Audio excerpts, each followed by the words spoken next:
आराधनाएं हमारी चल रही हैं। भक्तंबर की आराधनाओं से हम अपनी आराधना के बीजारोपण कर रहे हैं। आचार्य मांगतुंग स्वामी जेल के अंदर रहकर, कारागृह के अंदर रहकर हमें सबको स्वतंत्र होने का पाठ पढ़ा रहे हैं। हमें कैसे इस संसार में स्वतंत्र होना है, कैसे इस संसार के बंधनों से बचना है। आज आचार्य मांगतुंग स्वामी 21वें नंबर के काव्य में हमसे क्या कहना चाहते हैं, 21वें नंबर के काव्य में वो क्या सार देना चाहते हैं, सभी लोग उच्चारण करेंगे मेरे बोलने के उपरांत। मन्नेवरम हरिहरादय एव दृष्टा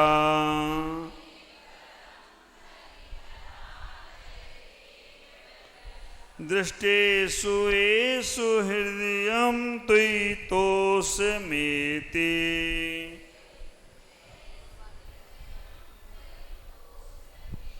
किं वीक्षितेन भवता भुवियेन नान्या किं वीक्षितेन भवता भुवियेन नान्या कश्चिन्मनोहरति नाथ भवान्तरेऽपि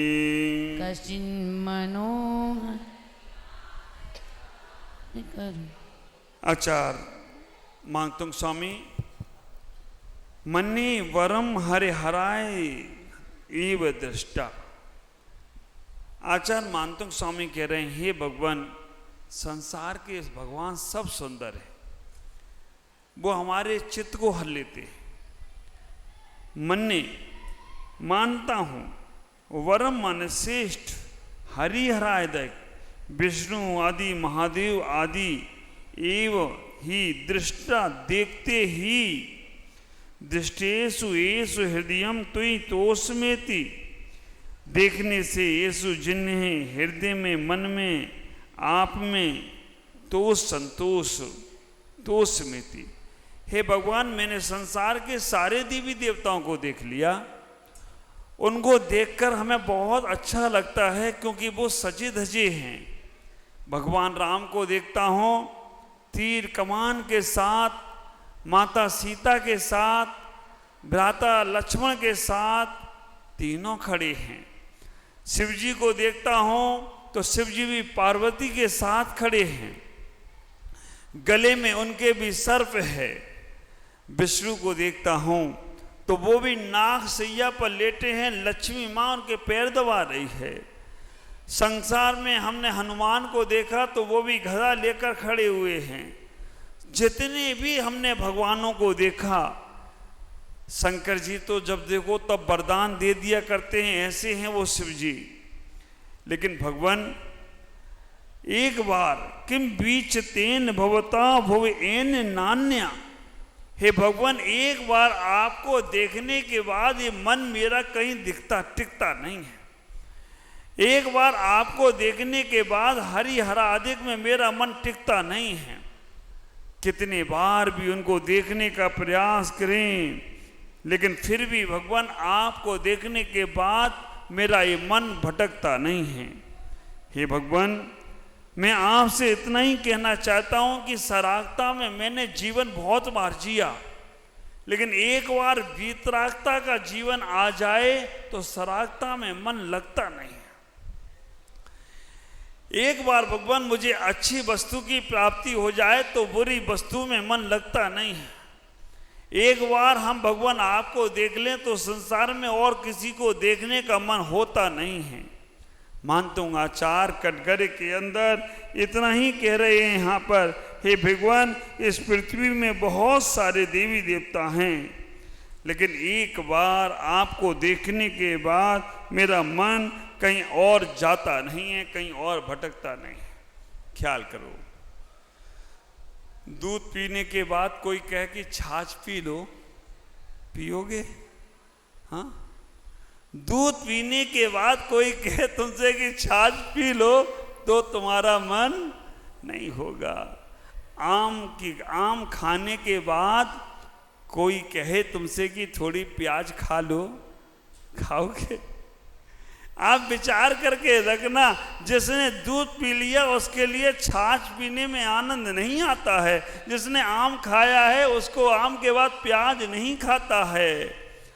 जो एवरेस्ट की चोटी पे चढ़ गया हो और उससे कहा जाए कि बंगाल की खाड़ी में चले जाओ, वो जाने का प्रयास नहीं करता है। और जिसने क्षीर सागर का जल पी लिया हो, लवण समुद्र का जल देखता भी नहीं है। और जो साधु संतों की सानिध्य का आनंद ले लेता है, वो घर में परिवार में आनंद ढूंढता नहीं है, वो भागा दौड़ा साधु संतों की सभा में।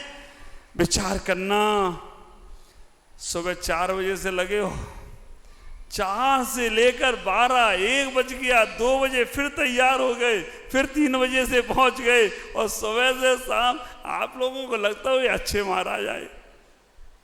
न चैन से बैठते हैं और न चैन से बैठने देते। आप विचार करके रखना, लेकिन पूरा का पूरा समय धर्म ध्यान में जा रहा है। जिसको अच्छे का आनंद आ जाए वो बुरे की तरफ जाने का प्रयास नहीं करता है। आचार्य मानतुंग स्वामी कह रहे हैं, भगवान कितना भी राजा भोज मुझे बंधन में डाल दे, कितना भी कवि कालिदास मेरे ऊपर पहरे बैठाल दे, लेकिन मेरे को कोई फर्क नहीं पड़ता। ख्याल करना, जिसने सम्मिलित का आनंद ले लिया, जिसमें आत्मा का आनंद ले लिया, उसे बाहर की ना प्रशंसा लुभाती है, ना बाहर के कष्ट लुभाते हैं। 6 डाला में पढ़ते हो ना, 6 ढाला में आप लोग पढ़ते ही हो। अरि मित्र महल मसान कंचन कांच निंदन थुतिकरन, अर्घावतारन असी प्रारन में सदा समता धरन। चाहे कोई अर्घ उतारे और चाहे कोई तलवार से प्रहार करे, मुझे कोई फर्क नहीं पड़ता है। कोई मेरी अर्चना करे या कोई मेरी आलोचना करे, मुझे कोई फर्क नहीं पड़ता है। कोई मेरी पूजाएं करे या कोई मेरे को गालियां दे, मुझे कोई फर्क नहीं पड़ता है, क्योंकि भगवान मेरे पास आप 3 लोक के नाथ हो और 3 लोक का नाथ का आनंद ले लिया, तो बाहर की वस्तुओं में कोई आनंद दिखता नहीं है। ख्याल करो,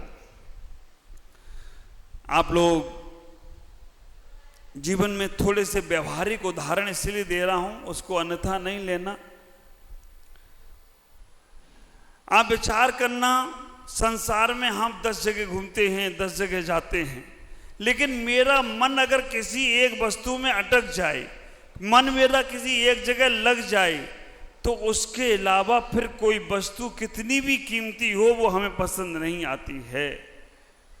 आप देखो, किसी की शादी हो, किसी की का आप सबकी शादी हुई है, आप लोगों की भी शादी हुई है।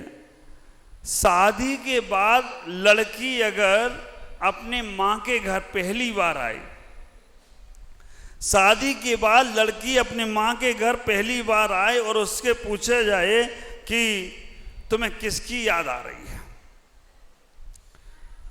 उससे पूछा जाए कि तुम्हें किसकी याद आ रही है, ससुर की, क्या बोलेगी? सासू की।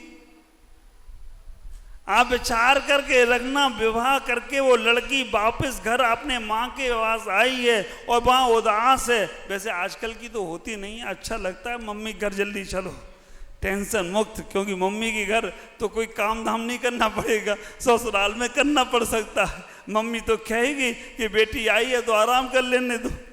लेकिन अगर पूछा जाए उससे तो किसकी याद आ रही है? सास की, ससुर की, ननंद की, देवर की, देवरानी, किसी की नहीं याद आ रही है। किसकी याद आ रही है? बोलो अम्मा। अम्मा तो नहीं बोलेगी, बहुएं बोलेगी। आप विचार करके रखना, आप मेरा इशारा समझ रहे हो कि उसे केवल उनकी याद आती है जिनसे उनका मन मिल गया है। तो एक बार जो परमात्मा का आनंद लूट लेता है, उससे कहा जाए तुम्हें संसार याद आता है, वो कहेगा नहीं आता है, क्योंकि मुझे तो 3 लोक के नाथ मिल गए। तो जब तुम्हारे अंदर इतना भाव आए, जब तुम्हारे अंदर इतने मन के परिणाम निर्मल बने, तब समझना तुम सच्ची भक्ति कर रहे हो। सामान्य सी एक लड़की अपने विवाह के बाद घर वापस आती है तो उसे अपने पति की याद आती है, तो तुम तो 3 लोक के नाथ के दर्शन करके जा रहे हो।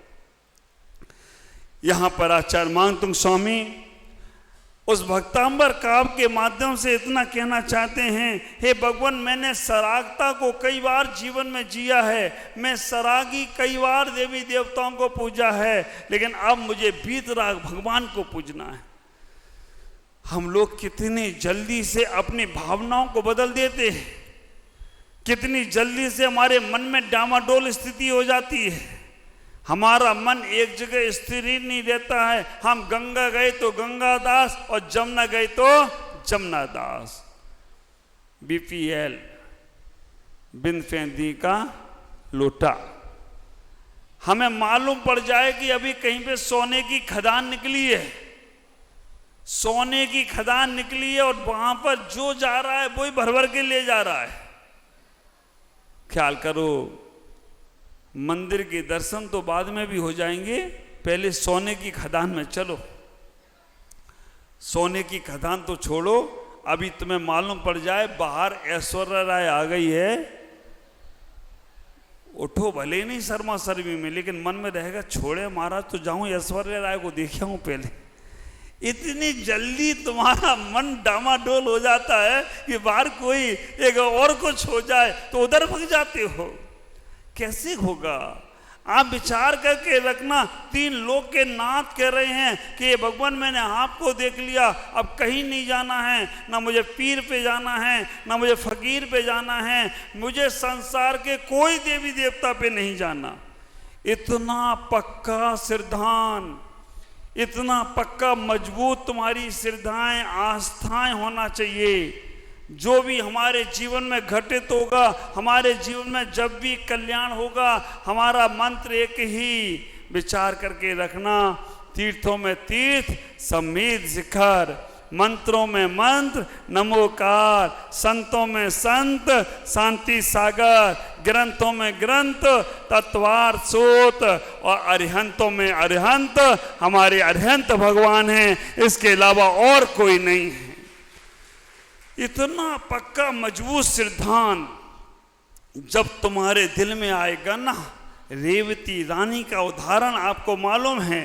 सम्यक दर्शन में रेवती रानी के पास छुल्लक जी ने परीक्षा के लिए शिव जी का रूप रखा, ब्रह्मा का रूप रखा, महेश का रूप रखा, और तो और शिव का रूप रखा, ब्रह्मा का रूप रखा, विष्णु का रूप रखा। रेवती रानी ने कहा मैं नहीं जाती, मुझे किसी के दर्शन नहीं करना, मैं तो केवल वीतरागता के दर्शन करता हूं।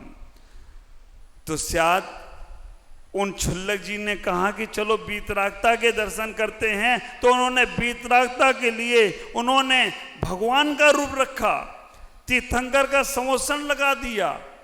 रेवती रानी की श्रद्धा देखो कितनी मजबूत, कितनी पक्की। रेवती रानी ने कह दिया तीर्थंकर तो 24 ही होते हैं, ये 25वें तीर्थंकर कहाँ से आ गए, मैं जाने वाली नहीं हूँ।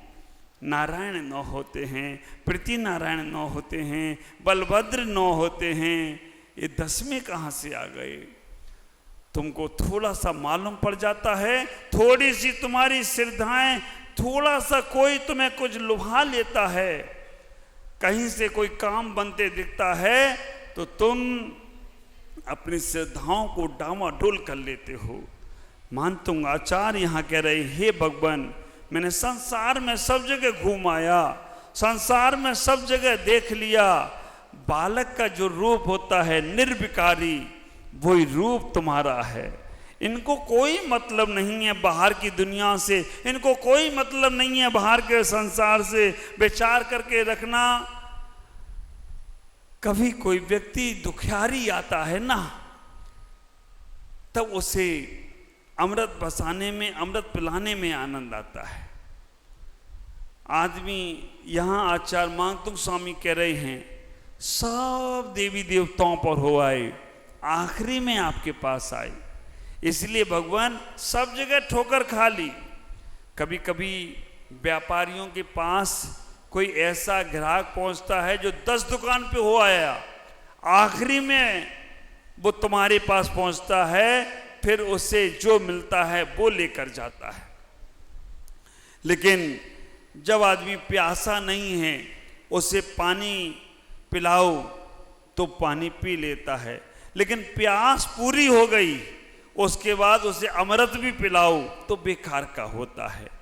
आचार मांगतु स्वामी इस काव्य के माध्यम से हमें बताने का प्रयास कर रहे हैं, हे भगवान, मैंने परतंत्रता के दुखों को सहन किया है, 84 लाख योनियों में भटका हूं, हर योनियों में मैंने दुखों को उठाया है, अब केवल मैं स्वतंत्र होने के लिए आया हूं। अब मुझे स्वतंत्र होना है, अब मुझे 84 लाख योनियों में नहीं भटकना है, संसार में एक एक जगह जा जा कर होकर आया हूं। पारसनाथ को 10 भव लग गए, हमें कितने भव लगेंगे कर्म काटने में। ख्याल करना, हम अपने जीवन में आज मन में ये संकल्प बनाना, मन में भावना बनाना, हे परमात्मा, हमारा ये सर झुकेगा, हमारे अंदर श्रद्धाओं का जन्म होगा, हम 3 लोक के नाथ के प्रति ही समर्पित होंगे।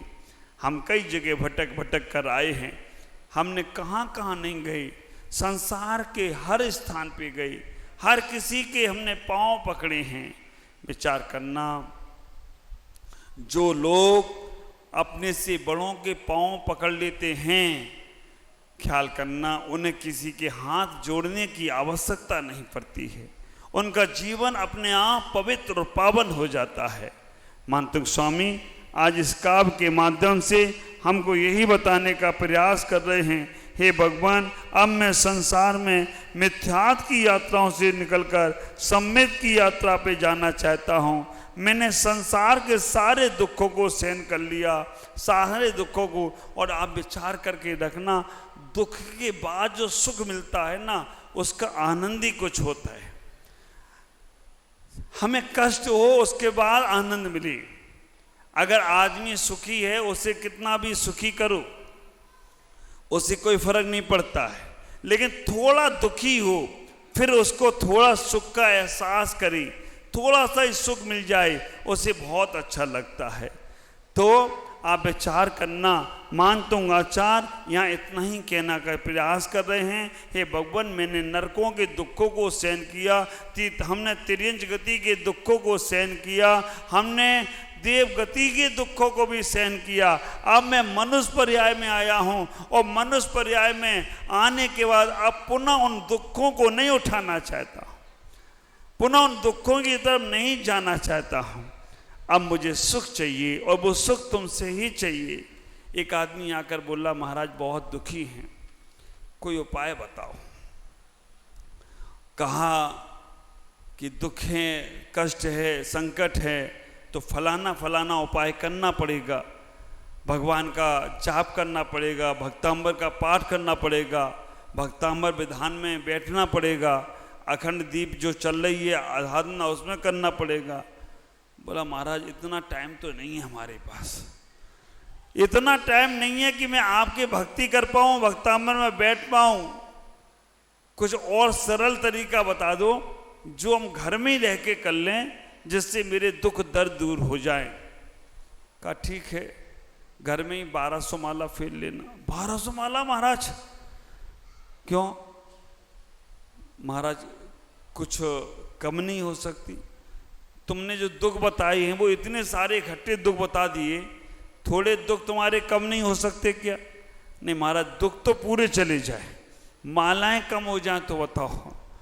आप विचार करके रखना, भगवान के साथ ही समझौता करना चाहते हो, अपने दुखों के साथ समझौता नहीं करना चाहते हो, अपने कष्टों के साथ समझौता नहीं करना चाहते हो। जब तक तुम्हारा दुखों के साथ, कष्टों के साथ समझौता नहीं होगा, तब तक तुम सुखी होने वाले नहीं हो। दुख कोई अंदर नहीं है, बाहर की वस्तु है। लेकिन मैं अपने इस काव्य को ही पूरा करूँगा, क्योंकि अभी वो चर्चा नहीं करूँगा।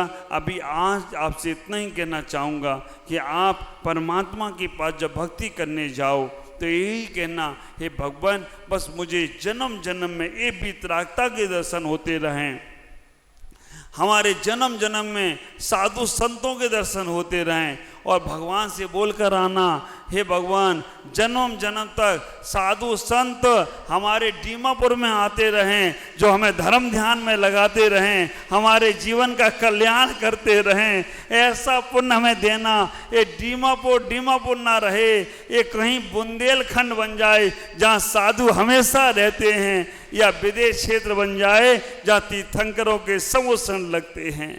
ऐसी भावना भाना भगवान के पास जाकर तो तुम्हारा जीवन बहुत आनंदित होगा। आज इतना ही। ओम नमः जय गुरुदेव। चलेंगे